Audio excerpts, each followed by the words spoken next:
You're a nobody." That's what my daughter said, in front of her friends. My birthday cake sat untouched. 10 candles, one for every year I raised her, flickered like they were too ashamed to shine. "You fix toilets. You think that makes you a man?" She scoffed, her voice sharp, rehearsed. "Mom's new boyfriend owns 3 restaurants." Laughter, not just hers. My wife's, too. "Well, it's time you know the truth," she added, wine sloshing in her glass like it couldn't wait to be spilled. "You were always just temporary." I didn't flinch. Didn't ask why. Didn't beg. Just stood, walked to our bedroom, packed a single duffel bag. 30 minutes later, I was on the highway.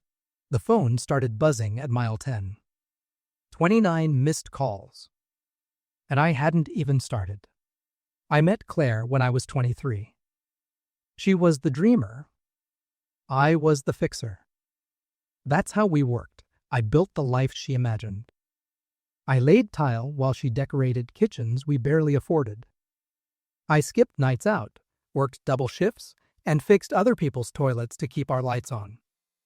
When Ava was born, I held her before the nurses even cleaned her off. My hands were calloused, but I held her like glass. I thought love meant providing. I didn't know they'd measure me by my silence, my absence, my unglamorous hands. At first, Claire was proud of me, called me her man. Somewhere along the way, she stopped saying our future, started saying my needs. Late nights became frequent. Restaurant receipts she forgot to throw away. Ava started mimicking her mother's size. That's how I knew. Betrayal doesn't always scream. Sometimes it just echoes. The clues weren't dramatic. A second phone hidden in her purse. I found it when I was looking for allergy meds. Messages from Colin. Reservations for 2. Pictures. His arm. Her dress.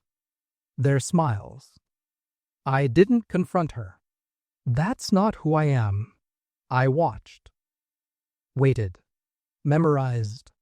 She thought I was dumb because I didn't speak much. But silence is sharper than a scream. It listens. It remembers. And Ava, she was slipping too. Daddy became David. Eye rolls replaced hugs. She mimicked the man she'd never met and spat on the one who raised her. I didn't cry. Didn't break. I just decided. If I was temporary, then I'd leave a permanent mark. I moved in with my brother 2 towns over. Used the distance to breathe, but not to forget. Revenge is like plumbing. It's all about pressure and timing. First, I called in favors. I fixed pipes for judges, cops, business owners.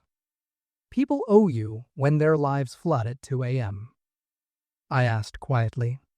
No questions, just yeses. Next, I traced Colin. 3 restaurants. All under Claire's name for tax purposes. Interesting. Found out he had priors. Minor fraud, gambling debts. He was smart, but not clean. Claire didn't know. I did. Then came the recordings. I had installed cameras before home security, but this time I planted them differently. Hidden in a smoke detector, a vent, a light bulb. Watched them in my old house, in my bed. Heard them talk about how dumb I was. About bank accounts, retirement funds, liquidation. They were planning to drain me dry. Already started. Claire forged my signature on a joint account form. Moved half. Didn't even hide it well. That's when I smiled. Step 1, bank fraud. I reported the forged signature with proof. Froze the account. Reported every transfer. Filed police reports. Froze the house sale she'd set in motion. Every penny locked down. Step 2, the IRS. Sent an anonymous tip. 3 restaurants. Income undeclared. under her name. Auditors love that sort of thing, especially when the files are neatly packaged and color-coded, which I provided. Step 3, Ava's trust fund, the one I set up when she was born. She didn't know I had set it to unlock at 25 only if certain conditions were met. I rewrote the conditions. She'd have to prove independence, no handouts, no parental cosigners, no gifts. Just herself. Let's see how far entitlement goes when it has to walk. Step 4, the video. I had one clip. Just one. Claire and Colin talking about ruining the idiot. I uploaded it, unlisted, and sent it to Claire's employer, a respected design firm with values. Her job disappeared in 2 days. The final nail? The dinner. I asked to meet, acting broken. Told them I'd sign anything if we had one last meal as adults. They agreed. We sat at Colin's fancy restaurant. Claire wore a red dress. She always wore red when she thought she'd won. I slid an envelope across the table. Inside, copies of everything. Account statements. IRS letters. Video stills. Colin paled. Claire's hands shook. I leaned in, calm, cold. You were right, I said. I fix things, including you. Colin tried to talk. Claire reached for my hand. I pulled back, stood up, tipped the waiter. You'll want to check your kitchen staff, Colin. One of them's wearing a wire. Say hi to the health department. I walked out.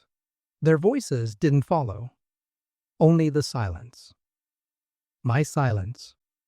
The kind that buries. They tried to erase me, rewrite the story without the man who built it. But I don't vanish. I rebuild, Ava called eventually. Left a message. Apologies. Regret.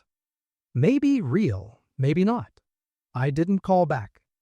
Betrayal is an art. But so is revenge. And I don't fix toilets anymore. I fix legacies. Permanent. And right now, I'm chasing a big goal. My first 1,000 subscribers on YouTube channel. Please put your like and subscribe. Thank you. And remember, not every I love you means forever.